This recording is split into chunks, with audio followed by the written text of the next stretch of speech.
Hello guys, good morning sa inyong lahat dyan, no? At today is Friday, December 27. So guys, ngayon nandito pa rin kami sa Osaka. At eto, maaga kaming gumising at mamamasyal na naman kami guys. So guys, gusto ko lang i-share sa inyo, kagabi bago ako matulog, meron nag-request sa akin, no? At nag-pop up na naman. Siyempre tayo naman guys, dun sa mga followers ko, hindi natin talagang iiwan, no? So lahat ng mga queries na gusto nilang malaman, request, kung kaya natin pagbigyan, pinagbibigyan natin. At guys, may nagtanong dun sa akin at sabi sa akin, Mr. Legend Boy, baka pwedeng ipaliwanag naman o mag-discuss ka about sa pamilya, sa pagsasama, no, ng asawa, no, dalawang mag-asawa. Actually, hindi naman ako perfect, no? Guys, hindi ako perfect, ha. Nobody's perfect, lagi natin tandaan. Pero, siyempre sa edad ko, andyan na yung mga bagay na nakikitaan ko, naobserbahan ko, no, na ang pag-aasawa ay hindi isang biro, o kaya kung sabihin ng mga matatanda, no, o sa mga lola at lolo natin, ang pag-aasawa raw ay hindi kanin, no, na kapag ikaw ay napaso ay kaagad mong iluluwa. So meaning to say, pag nag-asawa tayo, siyempre, umaharap tayo sa dambana at sinasabi natin guys, in front of many people, sa mga witness, pag tinanong tayo ng pare, ikaw lalaki, ikaw babae,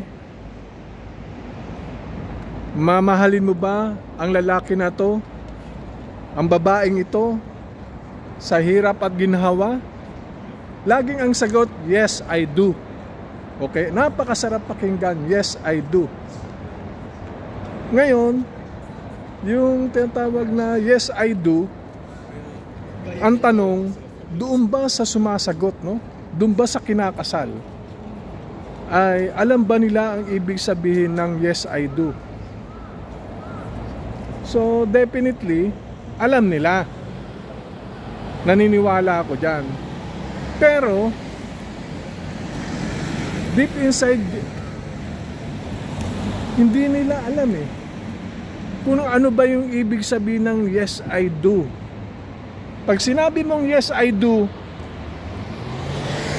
talaga, at gagawin mo talaga sa hirap at ginhawa. Ngayon, ang tanong, maraming mag-asawa ikinakasal in grande, no?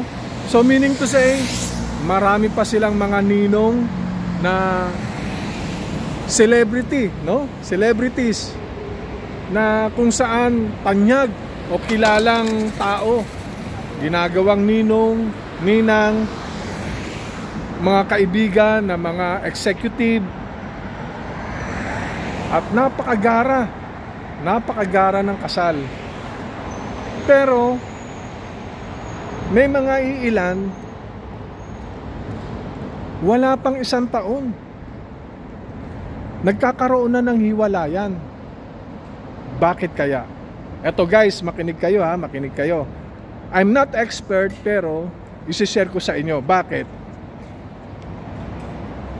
Kaya nga sabi natin, sa babae, kinakailangan, no? Kinakailangan kayo ay magpasakop sa lalaki. Kaya nga ang sabi nga ang lalaki ay siyang haligi, no?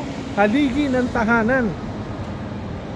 At ang ina ay isang ilaw ng tahanan. So, ibig sabihin niyan guys, dapat doon sa haligi, no? Sa lalaki, na sinasabi natin haligi ng tahanan. Dapat maging matatag. Anumang unos ng ulan o bagyo o kung anumang kalamidad, no, na hindi inaasahan, dapat maging matatag, no? Hindi tayo magpapatangay, especially dyan sa mga tinatawag na temptation. Marami napapariwara, nababarkada, may mga tinatawag na mahilig sa mga social life, nakakaligdaan na yung mga role o mga tinatawag na obligasyon ng isang lalaki para sa isang babae. Ano yun? Mag-update sila, guys, kung nasaan sila.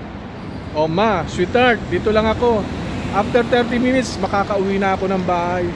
So ganun bagay, mapapatatag natin ang isang samahan. Ngayon, kapag nag-cheat ka, ayan, ang malaking question yan. Kasi pag nag-cheat ka sa asawa mo at hindi ka nahuli ng isang beses, definitely may kasunod yan. Kaya nga, napakalungkot isipin man na napakagara ng suot pang kasal mo. At ang dami mga celebrities na in-invite mo o tanyag, no? Tanyag na politiko na naging ninong at ninang mo.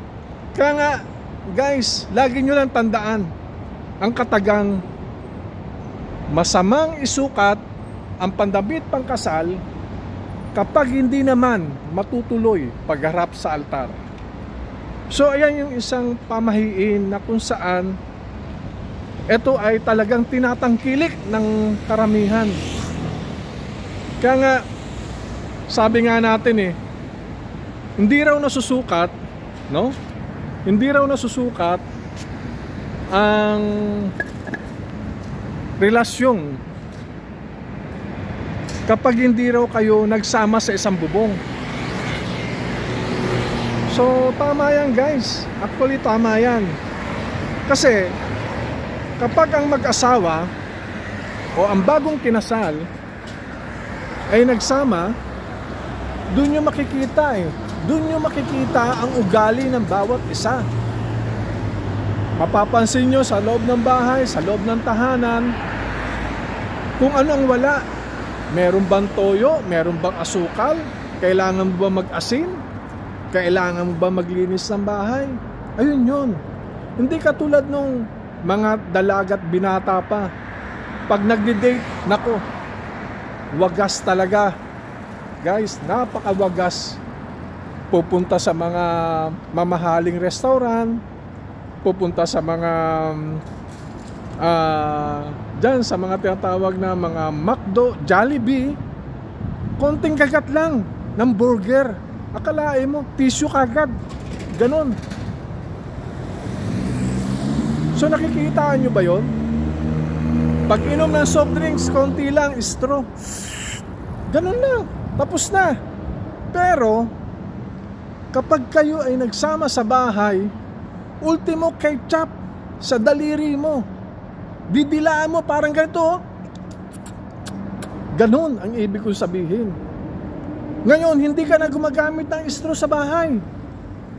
Yung cup o yung glass, ganun kagad. Ultimo nga yung last drop Last drop talagang hindi mo sasayangin. Kasi nga, wala ka ng budget Ayun ang ibig kong sabihin. So mapapansin nyo, yung lahat ng negatibo, positibo ng bawat isa, malalaman natin. Kaya guys, sabi ko nga kanina, ang pag-aasawa ay hindi biro. Pag-isipan yung mabuti. Hindi ko mo nakakita kayo ng tangos ng ilong, magandang ngipin, maganda ang tindig. Yes, I do kagad. Mali yun. Mali mali. Ang pag-aasawa ay hindi lang pang-indoor yung magiging asawa nyo. Hindi lang din pang-outdoor. Dapat ito ay multiple. Pwede sa hirap, pwede sa ginhawa, at marunong tumulong sa'yo. Marunong tumulong sa'yo.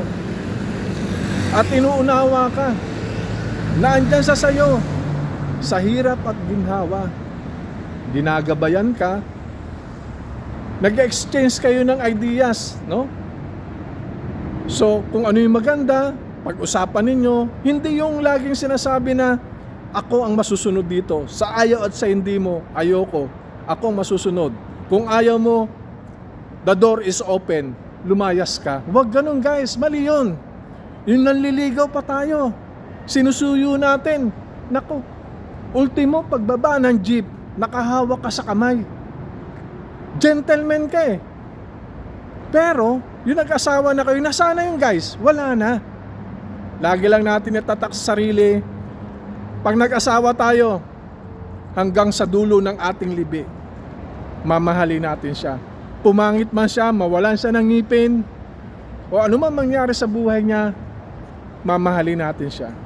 Kaya guys, doon sa nag-advise sa akin o humingi ng advice kung ano ba yung pag-aasawa.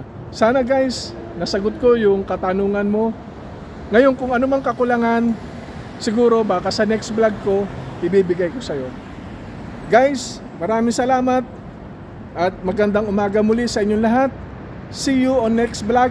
At bago ko pa lang tapusin to, shoutout muna ako sa aking magiting na kumpare, si Captain Binjola, currently on board MV Global Rose. Pre, shoutout sa'yo. At kay Chief Engineer Lokyas. At siyempre, hindi mawawala ang aming presidente, no? Cap, shoutout sa'yo. Biluso, Ruel, Sehera, Iris, Charmaine, Rachel, Kisha, Mercy, Lasha, Bianca, Babe, Amy, Reynalyn, Steph, Gian, Jean, at doon sa mga iba pang hindi ko na banggit. At maraming salamat guys. Bye.